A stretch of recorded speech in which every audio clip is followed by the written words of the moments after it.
Hello friends, welcome back to my channel. ముందు వీడియోలో మనం హిస్టారికల్ బ్యాక్గ్రౌండ్ చూసాం కదా. ఈ వీడియోలో మనం మేకింగ్ ఆఫ్ ద కాన్స్టిట్యూషన్ చూద్దాం. అసలు కాన్స్టిట్యూషన్ని ఎలా చేశారు, ఏంటి ఐడియా ఎలా వచ్చింది అనేది మొత్తం ఈ యూనిట్లో ఉంటుంది. ఒకవేళ హిస్టారికల్ బ్యాక్గ్రౌండ్ చూడకపోతే మనం ఫస్ట్ చేసిన వీడియో ఉంటుంది, దాన్ని చూడండి. దాని తర్వాత ఇది చూడండి, బాగా అర్థమవుతుంది అనమాట. ఇప్పుడు డైరెక్ట్గా వీడియోలోకి వచ్చేద్దాం. ఇప్పుడు ఫస్ట్ అసలు ఐడియా ఎప్పుడు వచ్చింది, ఎవరికి వచ్చిందంటే, అసలు మనకంటూ కాన్స్టిట్యూషన్ ఉండాలి, బ్రిటిష్ వాళ్ళ కాన్స్టిట్యూషన్ మనం ఫాలో అవుతున్నాం కదా, మనకంటూ ఒక కాన్స్టిట్యూషన్ ఉండాలని చెప్పి ఒక ఐడియా వచ్చిందనమాట. అది ఎవరికి వచ్చిందంటే ఎంఎన్ రాయ్ అతనికి వచ్చింది. అతనే దాన్ని ముందు తీసుకొచ్చాడు అనమాట. మనకంటూ ఒక కాన్స్టిట్యూషన్ ఉండాలి అని చెప్పి మన వాళ్ళందరికీ అప్పుడు ఉన్న లీడర్స్కి చెప్పాడు. Year important, name important. 1934లో ఎంఎన్ రాయ్ అనమాట. ఇది గుర్తుపెట్టుకోండి. ఇతను కమ్యూనిస్ట్ మూవ్మెంట్ ఆఫ్ ఇండియాకి పయోనీర్ అనమాట, ఇంపార్టెంట్ పర్సన్ అనమాట. తర్వాత 1935లో ఐడియా వచ్చిన తర్వాత, అప్పుడు ఇండియన్ నేషనల్ కాంగ్రెస్ మంచి ఆర్గనైజేషన్ కదా, అదేం చేసింది, డిమాండ్ చేసింది బ్రిటిష్ వాళ్ళ దగ్గర నుంచి. మాకు అఫీషియల్గా డిమాండ్ చేసింది ఎప్పుడు అని అడుగుతారు. 1935 గుర్తుపెట్టుకోండి. ఎవరు చేశారు? Indian national Congress.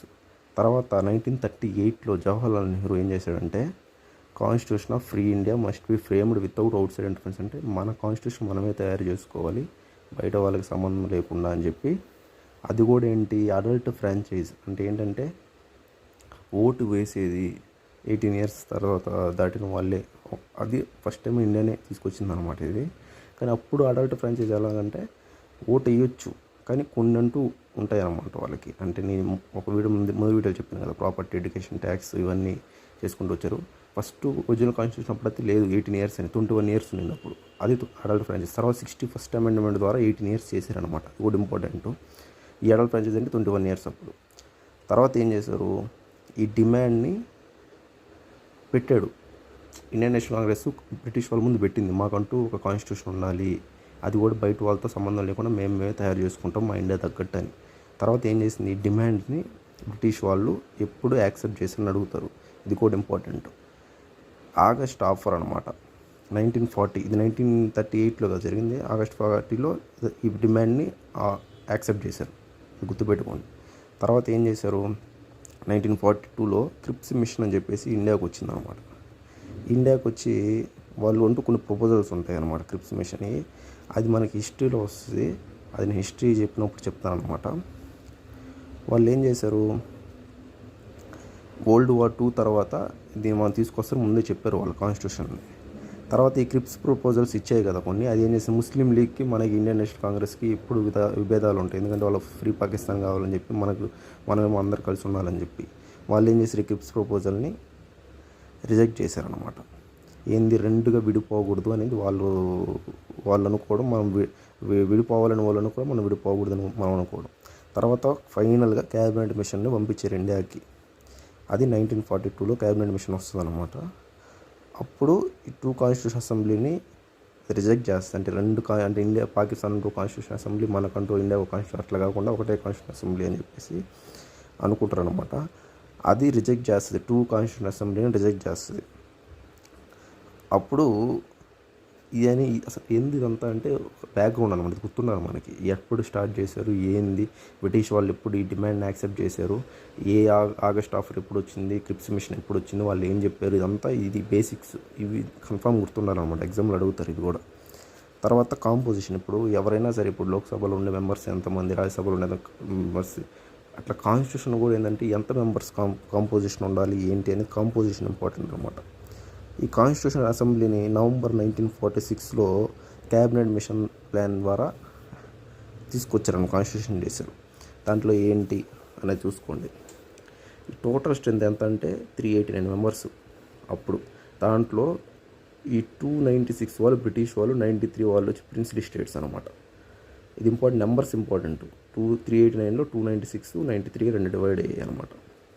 తర్వాత 296 సీట్స్లో 292 members వచ్చేసి 11 governors provinces and 4 chief commissioners provinces.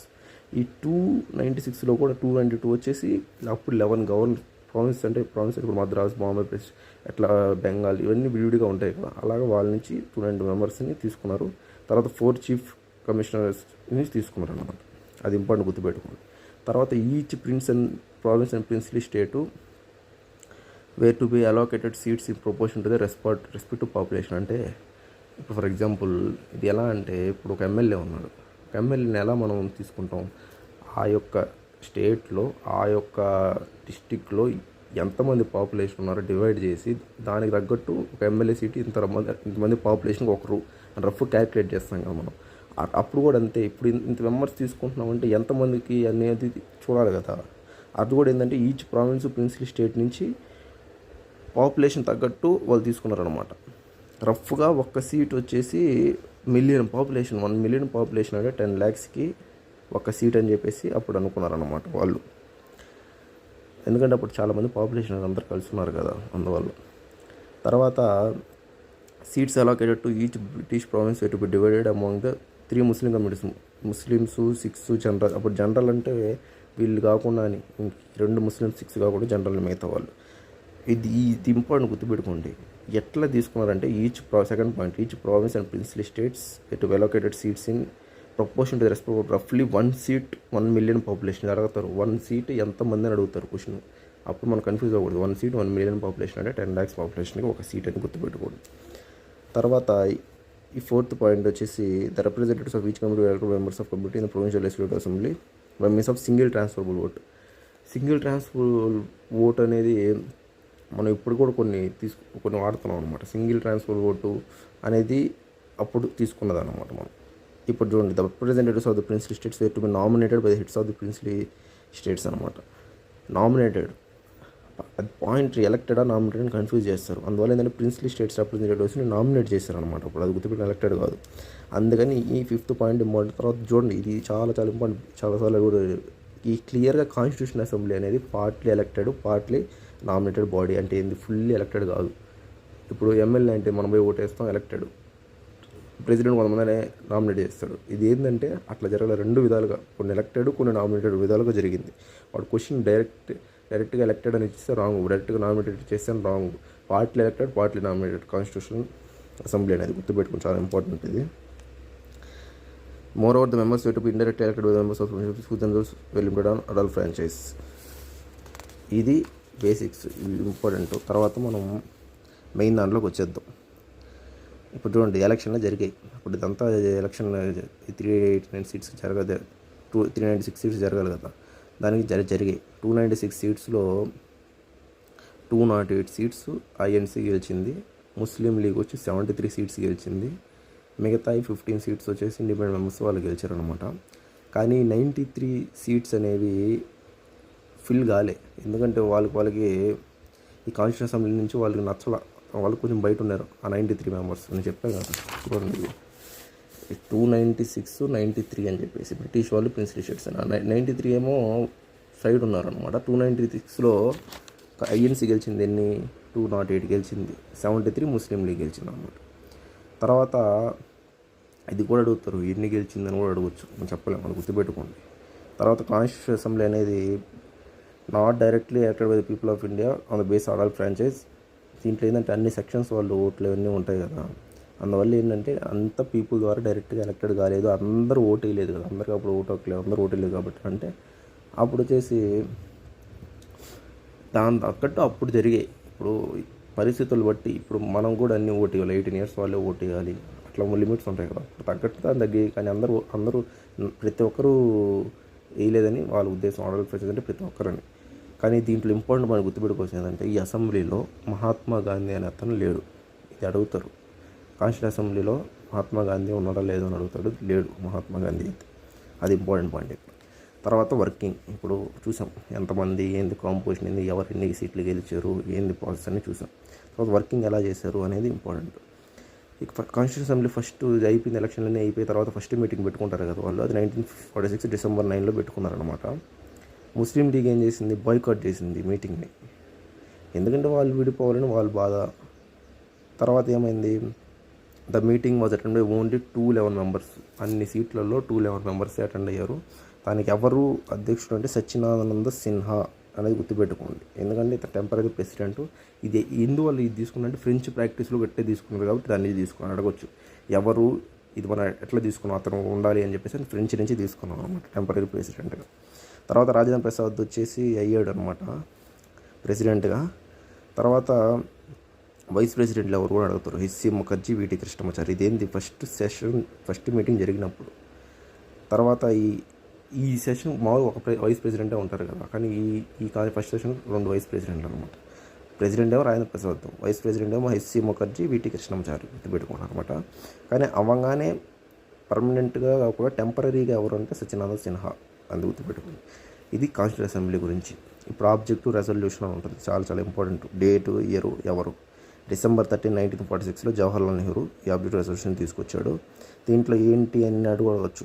దీంట్లో ఏదంటే constitution assembly declares first to proclaim India as a independent sovereign republic to drop there, అంటే మనకంటూ మన కాన్స్టిట్యూషన్ మనకంటూ ఒకరి మీద ఆధారపడకుండా, సావరెన్ అంటే మనకే, వేరే వాళ్ళతో మన మీద ఫోర్స్ ఏం చేయకుండా వాళ్ళు.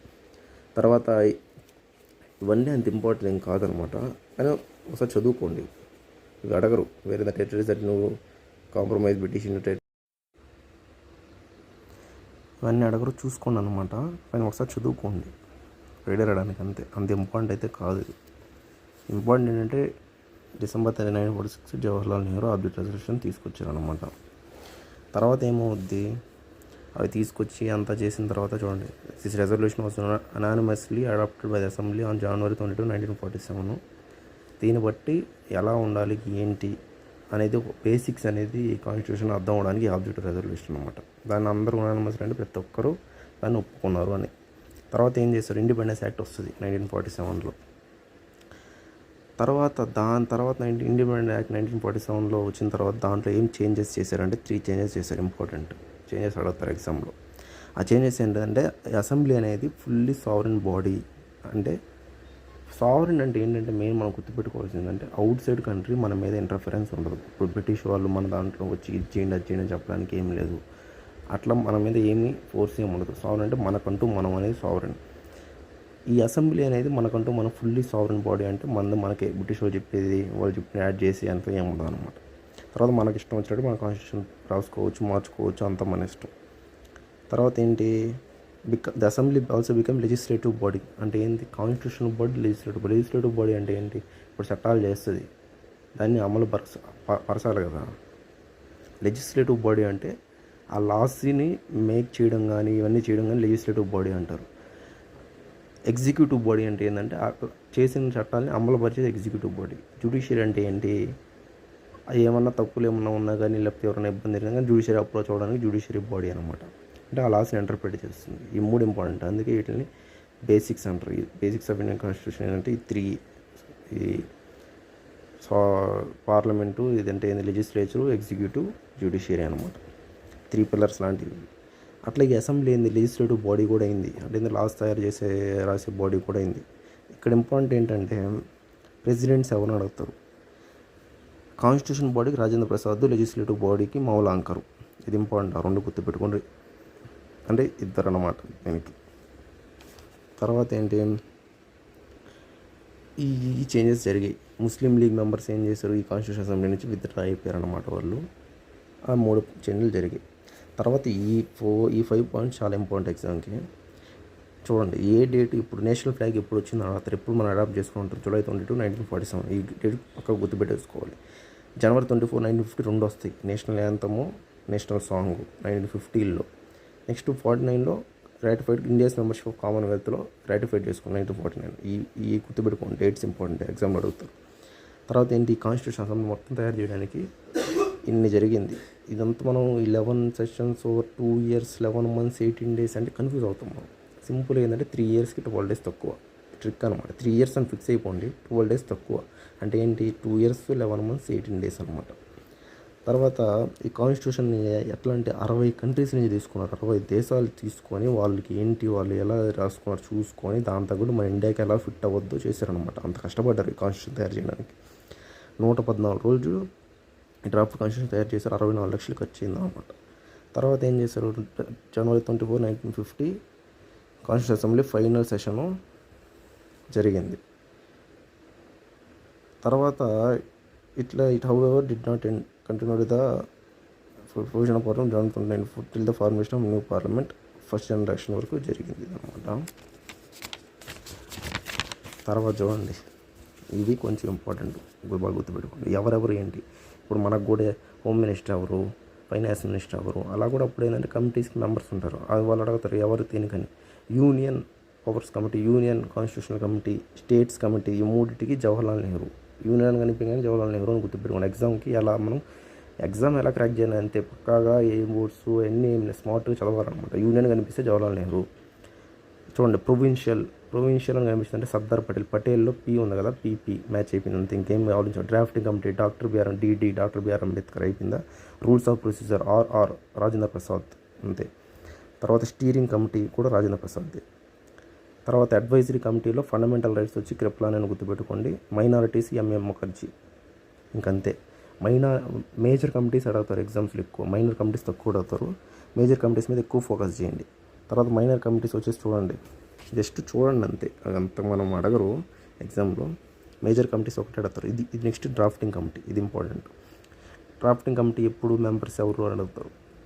Drafting committee August 29, 1947. అంటే ఇది మన కాన్స్టిట్యూషన్ తయారు చేయడానికి డ్రాఫ్ట్స్ జరుగుతూ ఉంటాయి కదా, దాన్ని ఎలా చేశారు, ఎవరెవరు మెంబర్స్ రాసేది అంత అన్నమాట మన కాన్స్టిట్యూషన్ గురించి.